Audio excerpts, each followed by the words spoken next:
Hello అండి అందరికీ.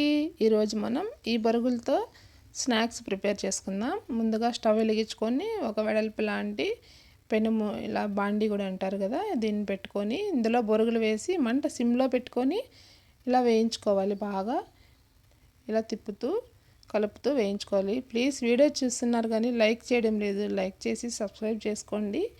చూడండి, బొరుగులు ఇలా నలిపితే నలిగిపోవాలి. ఇప్పుడు కరెక్ట్గా వేగిపోయినాయి. బొరుగులన్నీ పక్కన తీసి పెట్టుకునేసి అందులోనే ఒక హాఫ్ కప్పు బెల్లం వేసాను. హాఫ్ కప్పు బెల్లం వేసి ఒక స్పూను నెయ్యి వేసుకొని ఇది బాగా కలుపుకోవాలి. బెల్లము నెయ్యి అంతా కలిసేటట్లు ఇలా కలుపుకోవాలి. ఇలా కలుపుకున్న తర్వాత ఇప్పుడు ఏ కప్పుతో అయితే బెల్లం వేసామో అదే కప్పుతో ఒక పావు కప్పు వాటర్ పోసుకోవాలి. అంటే హాఫ్ కన్నా తక్కువ వాటర్ పోసుకొని ఇలా బాగా కలుపుకోవాలి. బెల్లం అంతా కరిగిపోయే వరకు ఇలా కలుపుతూ రావాలి. మన ఛానల్లో ఇంకా మంచి మంచి స్నాక్స్ రెసిపీస్ ఉన్నాయండి. ఒకసారి చూసి మీకు నచ్చితే లైక్ చేసి సబ్స్క్రైబ్ చేసుకోండి. చూడండి, ఈ పాకంలో ఇప్పుడు కొన్ని యాలకుబుడ్లు కూడా దంచి ఇలా వేశాను.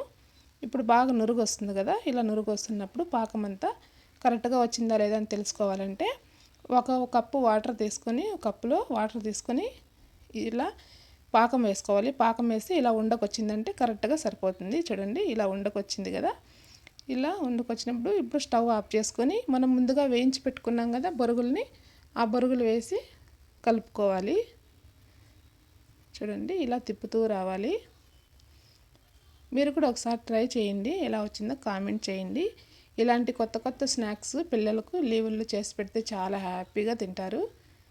చూడండి, ఇలా అన్నీ బాగా కలుపుకోవాలి. ఇలా కలిపేసిన తర్వాత కొంచెం వెచ్చగా ఉన్నప్పుడే ఈ బొరుగులు ఇలా ఉండలు చుట్టుకోవాలి. ఇలా ఒక్కొక్కటిగా ఉండలు చుట్టుకోవాలి. మరి చల్లారిపోయిందంటే ఉండకు రావు.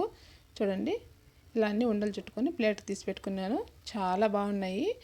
రోజుకొకటి ఇచ్చినా చాలా పిల్లలు హ్యాపీగా తింటారు.